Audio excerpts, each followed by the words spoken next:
दोस्तों, जय श्री कृष्ण। राधे राधे। आप सभी को जितिया व्रत की हार्दिक शुभकामनाएं। जितिया व्रत माताएं अपनी संतान की दीर्घायु के लिए रखती हैं। यह एक निर्जला व्रत है जो कि आश्विन मास के कृष्ण पक्ष की अष्टमी को रखा जाता है। मान्यता है कि इस व्रत को पूरी श्रद्धा से करने और जितिया व्रत की कथा को पढ़ने और सुनने वाली महिलाओं के बच्चे खुशहाल होते हैं और उनकी आयु लंबी होती है। तो दोस्तों, आप भी जानिए जितिया व्रत की कथा विस्तार से। जीमूतवाहन नामक एक राजा था। एक बार वह अपनी स्त्री के साथ अपनी ससुराल गया और वहीं रहने लगा। एक दिन आधी रात के समय पुत्र के शोक से व्याकुल कोई स्त्री रोने लगी, क्योंकि वह अपने बेटे के दर्शन से निराश हो चुकी थी। उसका पुत्र मर चुका था। वह रोती हुई कहती थी, हाय, मुझ बूढ़ी माता के सामने मेरा बेटा मरा जा रहा है। उसका रुंदन सुनकर राजा जीमूतवाहन का तो मानो हृदय विदीर्ण हो गया। वह तत्काल उस स्त्री के पास गया और उससे पूछा, तुम्हारा बेटा कैसे मरा है? बूढ़ी ने कहा, क्रूर प्रतिदिन आकर गांव के लड़कों को खा जाता है। इस पर दयालु राजा ने कहा, माता, अब तुम रो मत, आनंद से बैठो, मैं तुम्हारे बच्चे को बचाने का यत्न करता हूँ। ऐसा कहकर राजा उस स्थान पर गया जहाँ गरुड़ आकर प्रतिदिन मांस खाया करता था।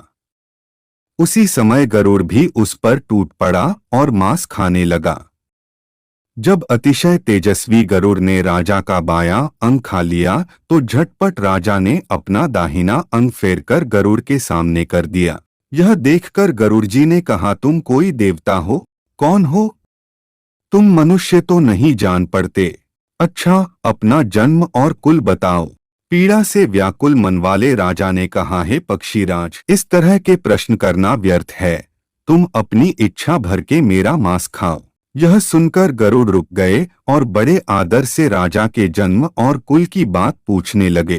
राजा ने कहा, मेरी माता का नाम है शैव्या और मेरे पिता का नाम शालिवाहन है।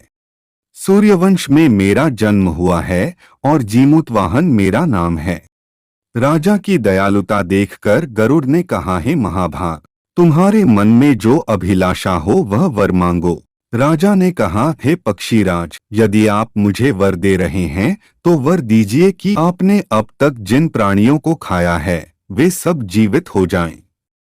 हे स्वामिन, अब से आप यहाँ बालकों को न खाएं और कोई ऐसा उपाय करें कि जहाँ जो उत्पन्न हो वे लोग बहुत दिनों तक जीवित रहें। धौम्य ने कहा कि पक्षीराज गरुड़ राजा को वरदान देकर स्वयं अमृत लाने के लिए नागलोक चले गए। वहां से अमृत लाकर उन्होंने उन मरे मनुष्यों की हड्डियों पर बरसाया।